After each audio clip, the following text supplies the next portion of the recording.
Hey there, this is Preeti from the Krya team, and in today's video we're going to be talking about shampoo bars.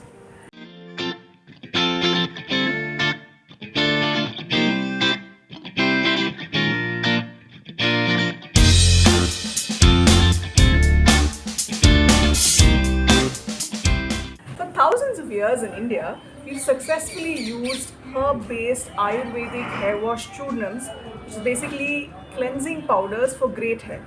Synthetic liquid shampoos are a very recent phenomenon, and what's an even more recent phenomenon are solid shampoo bars. Solid shampoo bars have been taking off all over the world because they are so easy to use and they look like they can be a much better, more sustainable choice because there is a great reduction in the use of plastic packaging and there is no obvious water in them. So anyone thinks no water is equal to no preservatives and no rigid plastic packaging is therefore better for the environment. But shampoo bars are not good for your scalp or hair, and in this video we're going to be talking about exactly why. So some time ago we conducted a little poll on our Instagram channel where we asked people who were using shampoo bars if they faced any problems over time with their hair. So many users cited three big problems with the long-term use of shampoo bars. Remember, this is long-term and not immediate. One is they saw that there was a slight increase in hair fall. Second, there was a greater increase in dryness in hair. And third is many of them, especially if they did not do regular acid rinses with products like apple cider vinegar, they started seeing a buildup of scum, grey color scalp residue in the hair. So why do these things happen with the use of shampoo bars?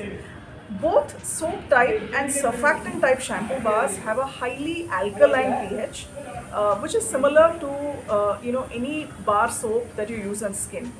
But hair and skin naturally has an acid mantle, and this acid mantle is made up of a lot of things. It contains secretions from our sweat, the natural oils that that our body generates to keep our skin moisturized.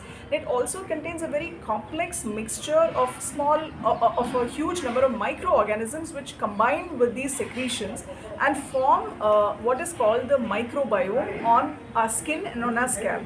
The natural pH of this is mildly acidic. So every time we use an alkaline product on this microbiome, what we do is we end up washing away a large part of this carefully constructed microbiome. Now this naturally occurring acid mantle is vital to preserve and to protect not just on hair but also on skin. In a broad sense, it actually helps protect our body from invasive microorganisms, and it represents the first line of defense that our body constructs to protect us. But on hair, it actually helps protect the hair, and it actually helps reduce water-based damage for the hair. When we keep using alkaline products on the hair and remove this natural acid mantle, the hair is very prone to damage and injury. So when we end up using shampoo bars repeatedly, the hair ends up becoming dry and dull, and this eventually leads to hair breakage and increased hair fall. Over time, when you use a shampoo bar on the hair, the scalp actually ends up accumulating a buildup or a residue, and this makes the hair look very dull over time. This is why most people who manufacture shampoo bars tell you to have a rinse with a strongly acidic substance like apple cider vinegar every 4 washes. But here's the tricky part. The buildup happens with every wash, but if you overuse strong acidic substances like apple cider vinegar, that also damages hair. So we're looking at a combination of activities. Using the shampoo bar is also not great for the hair. Overusing an acidic rinse is also not great for the hair. If you don't do the acid rinse, then you're going to accumulate buildup or scum over time.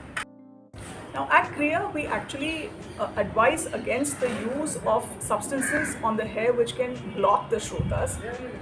Typically, if you look at conditioners which contain silicones in them, over time, if it is used too close to the scalp, then the fine channels in the scalp, the shrotas, end up being blocked. This also happens when you use shampoo bars. When the shrotas are blocked, you prevent the hair from the scalp from receiving proper nourishment in the form of a hair oil. You also block and you also impede the growth of hair. And the hair that eventually emerges through a blocked scrota ends up being very fine, very weak, and breaks, and does not attain proper hair strength and proper color and proper growth. So if you're considering switching from a synthetic shampoo to a shampoo bar simply because it is more eco-friendly, you need to hold on to that thought, because they're not actually as eco-friendly as we think that they might be. They are slightly better compared to a synthetic shampoo, but they are not great for hair. But what's really better than both a shampoo bar and a synthetic shampoo, which is actually great for hair? An Ayurvedic hair wash choornam. An Ayurvedic hair wash choornam is made from a combination of Ayurvedic herbs, clays and organic grains and metals. So it's very obvious that in the formulation itself, they are way better and way more environmentally friendly compared to any synthetic solution like a shampoo bar or a liquid shampoo. So when we look for a hair cleanser, we're not just looking for a product which is environmentally friendly, we're also looking for a product that is actually good for your scalp and your hair. And here are some reasons why an Ayurvedic hair wash truly scores over any other synthetic option. It is naturally mildly acidic because of the combination of natural herbs and grains that we use. It does not leave a residue. It does not block the shrotas on the scalp. It actually ends up balancing the doshas which are imbalanced on the scalp. And most importantly, it cleanses the scalp and the hair very gently without stripping it of its natural oils. And this is the reason why you should choose an Ayurvedic hair wash choornam for your sustainable hair care journey. I hope you found this video on the perils of shampoo bars useful. We have a ton of resources at Krya to help you transition successfully to an Ayurvedic hair wash choornam in our blog and on our YouTube channel. Do take a look. We've added links in the description box below. If you have any questions on transitioning to an Ayurvedic hair wash choornam, please do share. We'll be happy to help. In the Krya YouTube channel, we share a ton of interesting content on Ayurvedic Ahara, Dinacharya, and of course on hair and skincare. If you like this content, please do hit subscribe so that you can receive our notifications on our new videos like this.